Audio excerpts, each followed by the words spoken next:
যেসব গল্পগুলো বলি না, ছোট ছোট গল্পগুলো একটু যদি মন দিয়ে শুনতেন, যদি একটু মন দিতেন, যদি কতগুলো নেগেটিভ কমেন্ট কয়েকজন না করে যদি একটু বোঝার চেষ্টা করতেন, তাহলে বোধহয় আজ আপনারা সেই সমস্ত ফাঁদে পড়া ইনভেস্টরদের মতো হতেন না। রাজেশ এক্সপোর্টের কথা বলছি, হ্যাঁ মনে পড়ে যারা পুরনো দিনে রয়েছেন আমার এখানে, তারা কয়েকজন হয়তো সাক্ষী দিতে পারেন যে রাজেশ এক্সপোর্টকে কীভাবে আমি বলেছিলাম যে কোম্পানিটা ভবিষ্যতে একটা ফাঁদ তৈরি করতে পারে, তার প্রমাণ হয়ে গেল এবং সত্যি সেটা প্রমাণিত হলো। বারংবার শুধু নেগেটিভ কমেন্ট আমার ভিডিওগুলো জুড়ে থাকে, সেখানে কয়েকজন শুধু লেখে আপনি এতে গল্প বানালে ভালো করতেন, FM রেডিওতে দিলে আপনি মিলিয়ন ভিউ পেতেন, সানডে সাসপেন্স দেওয়া উচিত ছিল আপনার গল্পগুলো।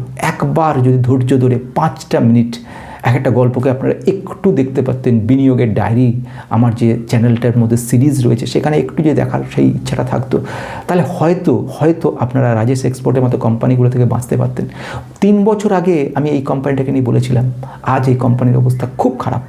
98% প্রফিট যেটা দেখা গেছিলো, সেবি সেখানে পুরো ছানবিন করে দেখেছে, অনেক কিছু খবর বেরিয়েছে এবং অনেক কিছু ভুয়ো ব্যাপার বেরিয়েছে। সব থেকে বড় চমক ব্যাপার এলআইসি প্রায় 10.8% ইনভেস্ট করেছে, কোটি কোটি টাকা।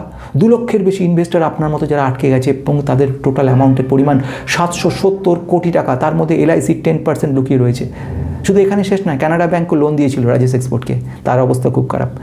একটু দেখা উচিত, একটু স্টেটমেন্টগুলো দেখো, ক্যাশ ফ্লো স্টেটমেন্ট, প্রফিটগুলো অ্যানালিসিস করো, 5 বছর 6 বছরের প্রফিটগুলো দেখো। ঝট করে জাম্প করে গেলাম আর বিরাট বড় রাজেশ এক্সপোর্ট অনেক কিছু করতে চলে। কী কাজ করে?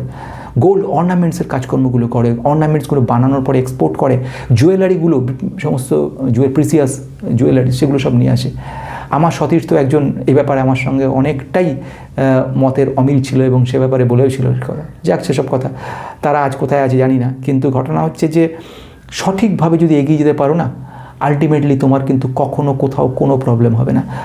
বাজে কমেন্ট করে নিজের লাভ হয় না, নিজের ক্ষতি হয় গো, উপকার কিচ্ছু হয় না। নিজেকে শিখতে হয়, জানতে হয়, বুঝতে হয়।